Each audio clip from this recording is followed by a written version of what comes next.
Halo semua, selamat datang di video pembelajaran filsafat ilmu. Hari ini saya akan membahas tentang ontologi, epistemologi, dan aksiologi. Sebelumnya, teman-teman udah pernah dengar belum istilah-istilah di atas? Kalau belum, simak videonya sampai habis ya.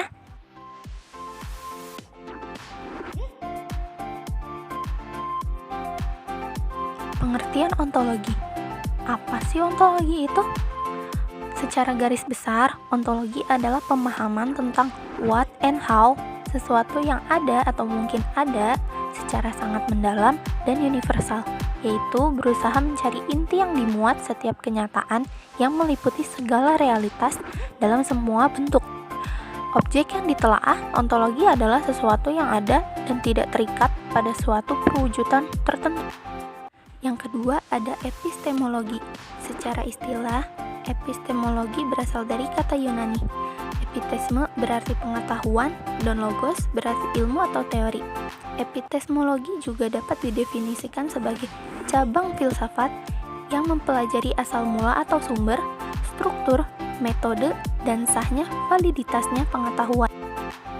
Yang ketiga ada aksiologi. Aksiologi disebut juga teori nilai yang diartikan sebagai sebuah ilmu yang membahas tentang hakikat, manfaat, atau kegunaan dari pengetahuan yang sudah ada dan bagaimana manusia menggunakan ilmu tersebut. Objek kajian aksiologi adalah menyangkut masalah nilai kegunaan ilmu. Artinya, pada tahap-tahap tertentu, ilmu harus disesuaikan dengan nilai-nilai budaya dan moral suatu masyarakat, sehingga nilai kegunaan ilmu dapat dirasakan oleh masyarakat dalam usahanya meningkatkan kesejahteraan bersama, bukan sebaliknya yang menimbulkan bencana. Lalu, filsafat ilmu secara garis besar memberikan penjelasan atas 3 hal. Apa aja sih penjelasan atas 3 hal itu? Simak ya baik-baik. Yang pertama, ontologi itu sebagai apa yang dikaji oleh ilmu. Yang kedua, epistemologi, bagaimana ilmu itu didapatkan. Nah, yang ketiga, aksiologi, untuk apa sih ilmu itu digunakan. Nah, setiap jenis pengetahuan mempunyai ciri yang spesifik mengenai apa, bagaimana, dan untuk apa. Inilah yang tersusun secara rapih dalam ontologi, aksiologi, dan epistemologi. Ontologi, epistemologi, dan aksiologi selalu terikat satu sama lain. Hal ini karena pada dasarnya untuk mendapatkan suatu pengetahuan yang benar dibutuhkan pertimbangan ketiga aspek tersebut. Selanjutnya, objek formal dan material. Ada yang tahu nggak nih apa yang akan kita bahas dalam objek formal dan material? Kalau belum tahu, yuk kita simak baik-baik penjelasannya. Ditinjau dari segi ontologi, ilmu membatasi diri pada kajian yang bersifat empirik. Objek penelaah ilmu mencakup seluruh aspek kehidupan yang dapat diuji oleh panca indera manusia. Secara sederhana dapat dikatakan bahwa hal-hal yang sudah di luar jangkauan manusia tidak dibahas oleh ilmu karena tidak dapat dibuktikan secara metodologis dan empirik. Sedangkan ilmu itu mempunyai ciri tersendiri, yakni berorientasi pada dunia empirik atau yang nampak. Berdasarkan objek yang ditelaah dalam ilmu pengetahuan ada 2 macam. 1. Objek formal, yaitu penentuan titik pandang terhadap objek material, atau mudahnya objek formal adalah metode untuk memahami objek material, misalnya pendekatan induktif dan deduktif. Kedua, ada objek material, yaitu seluruh lapangan atau bahan yang dijadikan penelitian suatu ilmu. Atau mudahnya, objek material adalah objek nyata atau realitas, misalnya tubuh manusia untuk ilmu kedokteran, planet untuk ilmu astronomi, dan lain sebagainya. Sampai sini sudah paham belum? Kalau sudah, yuk kita ke materi selanjutnya. Pembahasan selanjutnya yaitu tentang implikasi ontologi, epistemologi, dan aksiologi dalam dunia pendidikan. Proses pendidikan tidak terlepas dari konsep ontologi, epistemologi, dan aksiologi di dalam pengkajiannya, di mana pelaksanaannya harus mencerminkan aktualisasi dari cita-cita suatu bangsa. Hakikat dari sebuah pendidikan haruslah secara proper, berniat, dan berperilaku sebagai penerang suatu bangsa dari kegelapan berpikir. Pemerintah sebagai pemangku kebijakan harus memiliki peran dan tindakan serius di dalam memecahkan persoalan pendidikan. implikasi ontologi. Dalam dunia pendidikan, implikasi ontologi adalah bahwa dunia pengalaman manusia, termasuk peserta didik, yang harus memperkaya kepribadian bukan hanya dalam batasan, melainkan sesuatu yang tak terbatas dan berubah-ubah atau dinamis. Dalam membuat ataupun menerapkan aturan perundang-undangan pada proses pendidikan, hendak ya pemerintah menyatukan konsep ontologi dalam tataran praktis, bukan dalam tataran teoristis. Selanjutnya ada implikasi aksiologi. Apa itu implikasi aksiologi? Dalam dunia pendidikan, implikasi aksiologi adalah menguji dan mengintegrasikan nilai tersebut dalam kehidupan manusia dan membinakannya dalam kepribadian anak didik.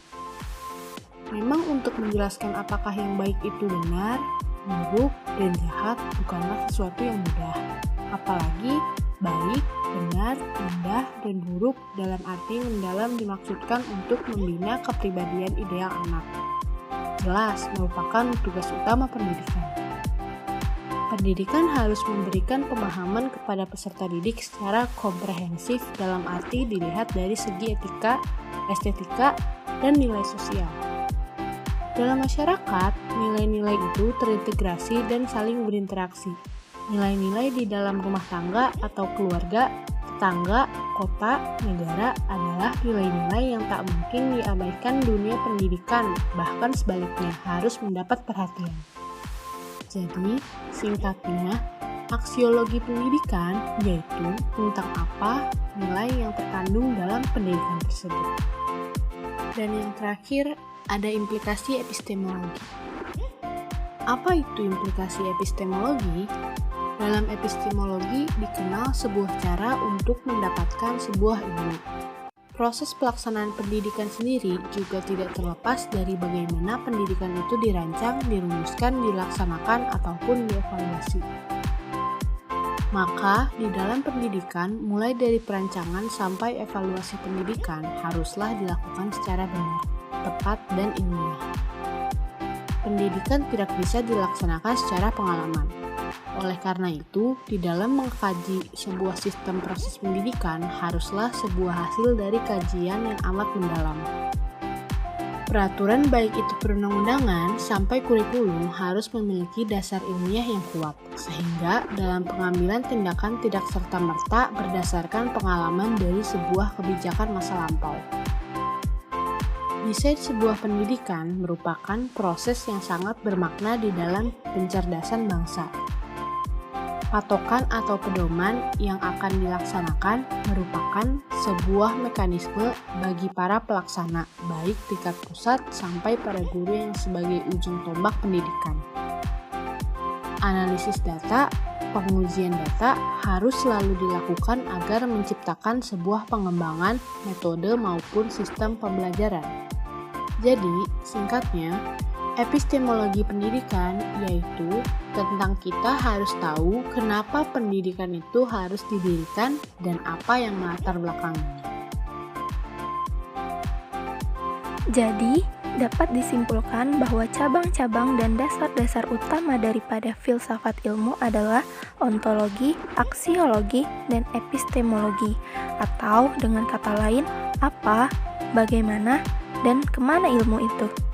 Kemudian dapat disimpulkan pula hakikat objek ilmu yang terdiri dari objek materi, yaitu jenis-jenis dan sifat-sifat ilmu pengetahuan, sedangkan objek formal yaitu dari sudut pandang objek tersebut. Lalu, dalam mempelajari ilmu pengetahuan, sebaiknya kita dianjurkan untuk mempelajari filsafat terlebih dahulu, karena dengan cara kerjanya yang sistematis, universal, dan mengupas segala sesuatu dengan menganalisa secara dalam dan relevan. Hal inilah yang membuat pendidikan tidak terlepas dari konsep ontologi, aksiologi, dan epistemologi di dalam pengkajiannya. Bagaimana? Sudah mengerti apa yang materi hari ini disampaikan? Jika belum, yuk disimak sekali lagi agar lebih paham. Tetapi jika sudah, semoga apa yang kalian dapat hari ini, ilmu tersebut bisa bermanfaat ya. Baiklah, saya rasa cukup sampai di sini untuk materi pembelajaran hari ini. Kurang lebihnya mohon maaf apabila terjadi kesalahan dalam penulisan ataupun pengucapan. Terima kasih banyak.